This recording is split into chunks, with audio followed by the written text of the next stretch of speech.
১০ বছরের মাঝে আমার সাথে এমন ঘটনা কখনোই হয় নাই। আজকে হয়ে গেল। আর আজকে সারাদিন বাহিরেই ছিলাম। একটু ব্যস্ততম দিন আপনাদের সাথে শেয়ার করব। আসসালামু আলাইকুম। আমি খাদিজা আক্তার শাওন বলছি ঢাকা থেকে। আশা করি যে যেখানে আছেন আলহামদুলিল্লাহ সবাই ভালো আছেন এবং সুস্থ আছেন। আলহামদুলিল্লাহ আপনাদের সবার দয়ায় আমিও ভালো আছি। আর আজকে গিয়েছিলাম বড় রানীকে ভর্তি করার জন্য ব্যাংকে। তো ব্যাংকের থেকে নেমে এখন স্কুলে যাব, কারণ স্কুল থেকে কিছু বই দিবে, বইগুলো পেলে বড় রানী বাসায় পড়তে পারবে, এই চিন্তা ভাবনা করে স্কুলে গিয়েছিলাম। আর স্কুলে অন্যান্য বছরের অনুযায়ী আজকে বইটা আমাকে দিল না, কারণ অন্যান্য বছর পুরাতন ছাত্রী যারা আছে তাদেরকেই বই দিয়ে দেয়।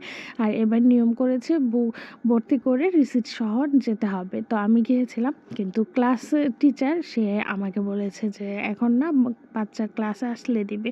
তো কী আর করবো, পরের দিন বড় রানীকে নিয়ে বের হয়ে গেলাম। আর রাস্তার মধ্যে প্রচুর জ্যাম।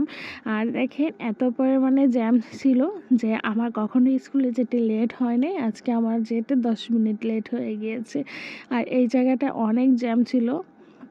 তো যাই হোক, বড় রানীকে নিয়ে স্কুলে যাচ্ছি। আর আজকে বাহিরে ছিল প্রচুর ঠান্ডা, ঘন কুয়াশাও দেখা যায় অনেক।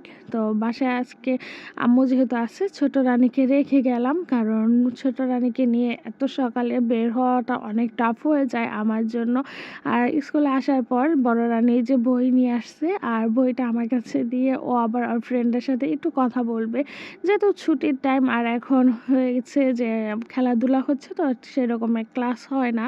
তো ভাবলাম যে একটু ও মানে ফ্রেন্ডের সাথে কথা বলুক, আর আমি এদিকে একটু ক্যান্টিনে বসেছিলাম। তো বইগুলো দেখলাম আর একটু চা নিয়েছিলাম, কারণ যেহেতু সকালে ঘুম থেকে উঠেছি, একটু ঘুম ঘুম পাচ্ছিল।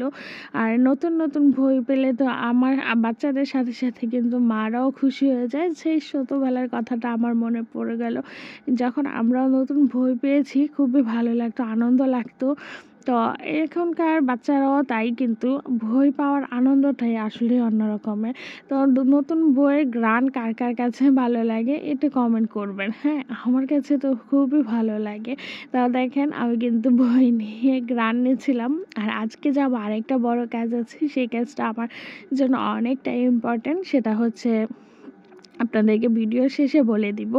আর নতুন বইয়ের ঘ্রাণ নিচ্ছি আর বড় রানীর জন্য অপেক্ষা করছি। ছুটি হয়ে গিয়েছে মাশাআল্লাহ। এবার এরপর স্কুলে দেখা যায় বাচ্চাদের সংখ্যা অনেকটাই বেশি হয়েছে, আর স্কুলটা ছুটি হয়ে গিয়েছে। এখন বড় রানীর জন্য অপেক্ষা করছিলাম। আর বড় রানী আসলে আমরা চলে যাব ছোট রানীর জন্য স্কুলে, কারণ স্কুলে কোনটা স্কুলে দিব সেটাই ওর জন্য দেখতে গিয়েছিলাম।